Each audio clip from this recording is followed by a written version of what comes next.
ಸಮುದಾಯ ಜಾಟ್ ಪ್ರಭಾವ ಇರುವ 12 ಕ್ಷೇತ್ರಗಳ ಪೈಕಿ ಬಿಜೆಪಿ ಮುನ್ನಡೆ.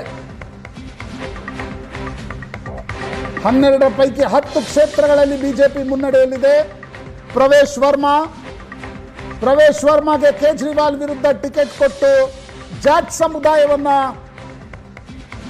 ತೆಕ್ಕೆಗೆ ತೆಗೆದುಕೊಳ್ಳುವ ಪ್ರಯತ್ನವನ್ನ ಬಿಜೆಪಿ ಮಾಡಿತ್ತು. ಮುಸ್ಲಿಂ ಪ್ರಾಬಲ್ಯದ ಪ್ರದೇಶದಲ್ಲಿ ಓಕ್ಲಾ, ಮುಜಫರ್ನಗರದಂತ ಮುಸ್ಲಿಂ ಬಾಹುಳ್ಯ ಏರಿಯಾಗಳಲ್ಲೂ ಕೂಡ ಬಿಜೆಪಿ ಮುನ್ನಡೆಯಲ್ಲಿದೆ. 10ರಲ್ಲಿ 4 ಬಿಜೆಪಿ, 6 ಆಮ್ ಆದ್ಮಿ ಪಾರ್ಟಿ.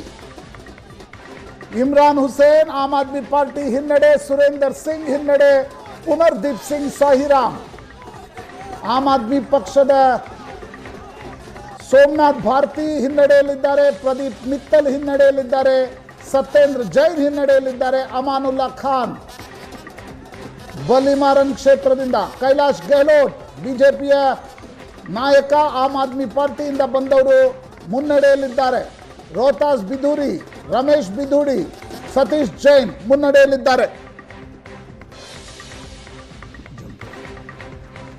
ಹರ್ವಿಂದರ್ ಸಿಂಗ್ ಮುನ್ನಡೆ, ಪ್ರವೇಶ್ ವರ್ಮಾ ನ್ಯೂ ಡೆಲ್ಲಿಯಿಂದ ಮುನ್ನಡೆಯಲ್ಲಿದ್ದಾರೆ, ಕಮಲ್ ಬಾಗ್ರಿ ಮುನ್ನಡೆಯಲ್ಲಿದ್ದಾರೆ. ಸತೀಶ್ ಉಪಾಧ್ಯಾಯ್ ಬಿಜೆಪಿಯ ರಾಜ್ಯಾಧ್ಯಕ್ಷರಾಗಿದ್ದರು. ಸತೀಶ್ ಉಪಾಧ್ಯಾಯ್ 2015ರ ಚುನಾವಣೆಯಲ್ಲಿ ಆಗ ಬಿಜೆಪಿ ಹೀನಾಯವಾಗಿ ಸೋತಿತ್ತು.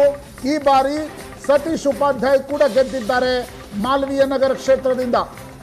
ಪ್ರವೇಶ್ ವರ್ಮಾ ಕೇಜ್ರಿವಾಲ್ ವಿರುದ್ಧ ಮುನ್ನಡೆಯಲ್ಲಿದ್ದಾರೆ. ವಿಜೇಂದ್ರ ಗುಪ್ತಾ ಮುನ್ನಡೆಯಲ್ಲಿದ್ದಾರೆ. ಫೋಟೋ ಬದಲಾಯಿಸಬೇಕು ವಿಜೇಂದ್ರ ಗುಪ್ತಾ ಅವ್ರದ್ದು. ಕರ್ನೈಲ್ ಸಿಂಗ್ ಮುನ್ನಡೆಯಲ್ಲಿದ್ದಾರೆ. ಬ್ರಹ್ಮ ಸಿಂಗ್ ಬಿಜೆಪಿಯ ಹಿರಿಯ ತಲೆ ಬ್ರಹ್ಮ ಸಿಂಗ್ ಮುನ್ನಡೆಯಲ್ಲಿದ್ದಾರೆ. ಅಣ್ಣಾ ಹಜಾರೆ, ಅರವಿಂದ್ ಕೇಜ್ರಿವಾಲ್ರಿಗೆ ಇನ್ಸ್ಟಂಟ್ ಪಾಪ್ಯುಲಾರಿಟಿ ಬಂದಿದ್ದೆ.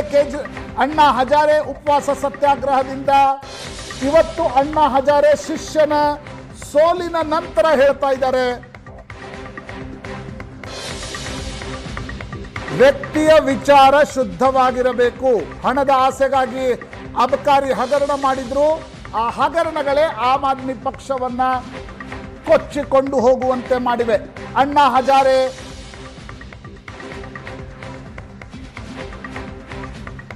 बताते हैं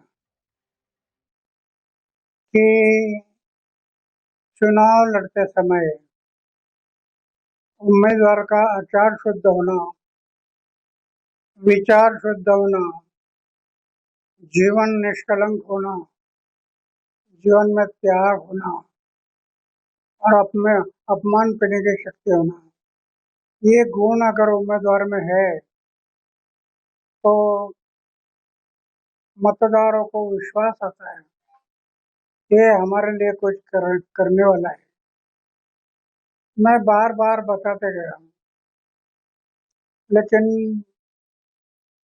उनके दिमाग में नहीं आया और आखिर शराब के बारे में उन्होंने एक मुद्दा उठाया कि शराब की दुकान, उसमें शराब की बात क्यों आ गई? पैसा, धन और दौलत इसमें बह गया।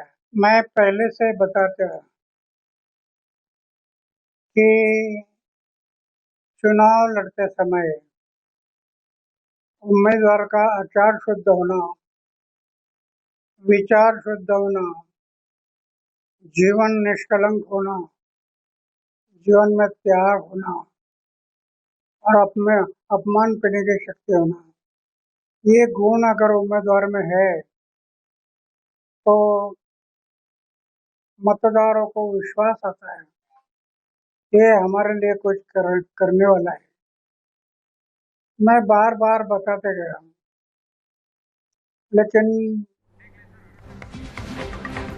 ನಮ್ಮ ಜೊತೆಗೆ ಬಿಜೆಪಿಯ ಹಿರಿಯ ನಾಯಕ ಆರ್ ಅಶೋಕ್ ಲೈವ್ ನಲ್ಲಿದ್ದಾರೆ. ಆರ್ ಅಶೋಕ್ ಅವರೇ, ಮೊದಲಿಗೆ ಅಭಿನಂದನೆಗಳು. 27 ವರ್ಷಗಳ ನಂತರ ರಾಜಧಾನಿ ದಿಲ್ಲಿಯನ್ನ ಬಿಜೆಪಿ ಗೆಲ್ತಾ ಇದೆ. ಬಹಳ ಪ್ರತಿಷ್ಠಿತವಾದಂಥ ಒಂದು ಚುನಾವಣೆ, ದೇಶದ ಕ್ಯಾಪಿಟಲ್ ಸಿಟಿ ಇದು. 27 ವರ್ಷದ ಪಯಣ ಏನಿದೆ ಕಾಂಗ್ರೆಸ್ ಅದಾದ್ಮೇಲೆ 10 ವರ್ಷ ಈಗ ಮತ್ತೆ ಜನ ಇದನ್ನೆಲ್ಲ ನೋಡಿ ಬಿಜೆಪಿನೇ ಸೂಕ್ತ ಅಂತ ಹೇಳಿದ್ದಾರೆ. ಒಂದು ಅರ್ಥ ಮಾಡ್ಕೋಬೇಕು, ಫ್ರೀ ಅನ್ನೋದು ಶುರು ಮಾಡಿದ್ದೆ ಈ ಕೇಜ್ರಿವಾಲ್. ಇವತ್ತು ಫ್ರೀ ಅನ್ನೋದು ದೆಹಲಿಯಲ್ಲಿ ಸುಮಾರು 25 ಫ್ರೀಗಳನ್ನು ಕೊಟ್ಟಿದ್ದಾರೆ.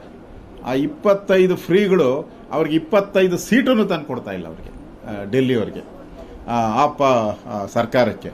ಅಂದರೆ ಇವತ್ತು ಜನಕ್ಕೆ ಸುಭದ್ರ ಆಡಳಿತ, ಅಭಿವೃದ್ಧಿಯ ಆಡಳಿತ, ಈ ಫ್ರೀಗಳಿಗಿಂತ ಅಭಿವೃದ್ಧಿ ಬಹಳ ಮುಖ್ಯ ಅನ್ನೋದನ್ನ ಡೆಲ್ಲಿಯ ಜನತೆ ಇಡೀ ದೇಶಕ್ಕೆ ತೋರಿಸ್ಕೊಟ್ಟಿದ್ದಾರೆ. ನಾನು ಲೋಕಸಭಾ ಚುನಾವಣೆಯಲ್ಲಿ ಅಭಿನಂದನೆ ಸಲ್ಲಿಸ್ತೀನಿ.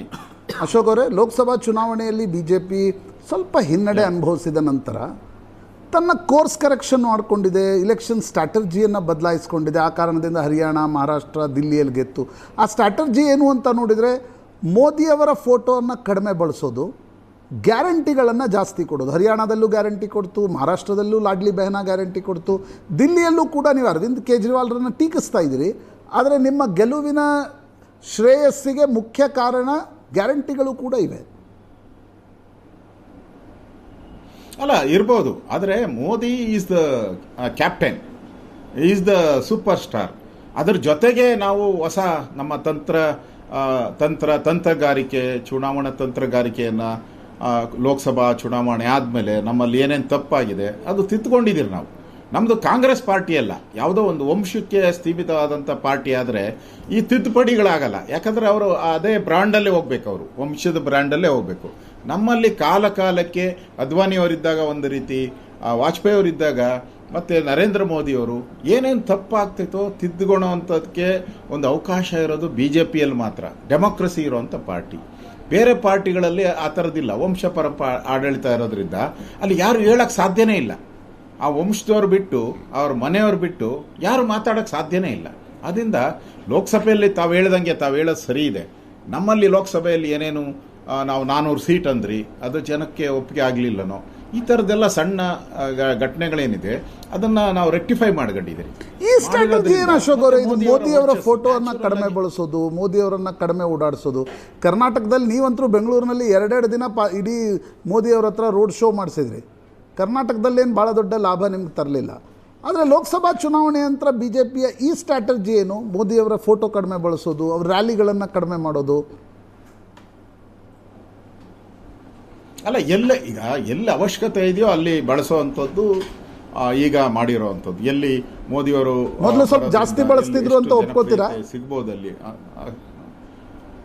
ಒಪ್ಕೊಂತೀರಿ, ಅದೇನು ಪ್ರಶ್ನೆನೇ ಇಲ್ಲ, ಒಪ್ಕೊಂತೀರಿ. ಕೆಲವು ಕಡೆ ಹೆಚ್ಚಾಗಿ ಹೋಗಿದ್ದಾರೆ ಅಂತಲೂ ಕಾಮೆಂಟ್ ಬಂದಿತ್ತು, ಕಾಂಗ್ರೆಸ್ ಅವರು ಕಾಮೆಂಟ್ ಮಾಡಿದ್ದು, ಅದೆಲ್ಲವನ್ನು ನಾನು ನೋಡಿದ್ದೀನಿ.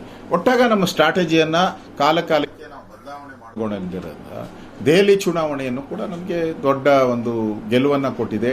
ಇದು ಒಂದು ದೇಶಕ್ಕೆ ಒಂದು ಸಂದೇಶ ಕೊಡ್ತದೆ. ಮತ್ತು ಫ್ರೀ ಅಂತ ಹೇಳ್ತಾ ಇದ್ರಲ್ಲ, ಈ ಕರ್ನಾಟಕದಲ್ಲಿ ನಾವೇನೋ ಫ್ರೀ ಅಂತ, ಇವರು 5 ಫ್ರೀ ಕೊಟ್ಟಿರೋದು. ಡೆಲ್ಲಿ ಆಪ್ ಅವರು 25 ಫ್ರೀ ಕೊಟ್ಟಿದ್ದಾರೆ.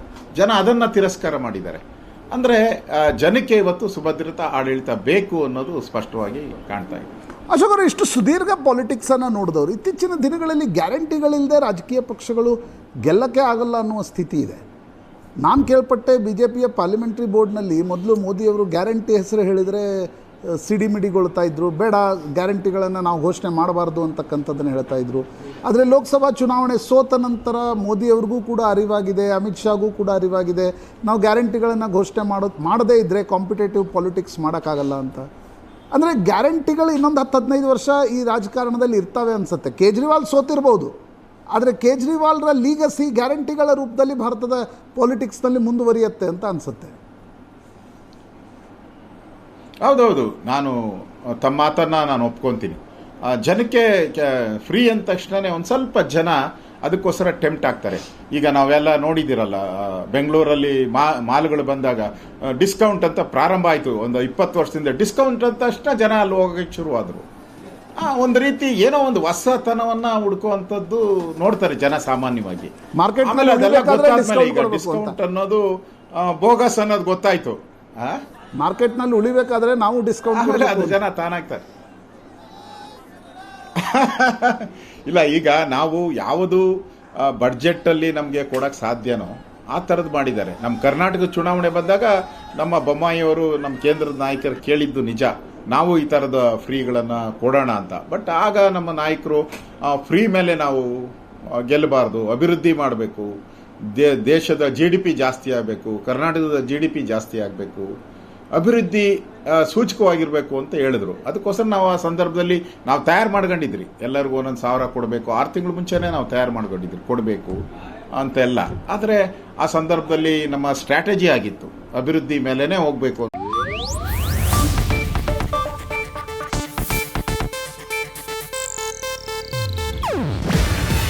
ಇದು ಏಷ್ಯಾನೆಟ್ ನ್ಯೂಸ್ ನೆಟ್ವರ್ಕ್ ಪ್ರಸ್ತುತಿ. ನೀವು ನೋಡ್ತಿದ್ದೀರಾ ಏಷ್ಯಾನೆಟ್ ಸುವರ್ಣ ನ್ಯೂಸ್.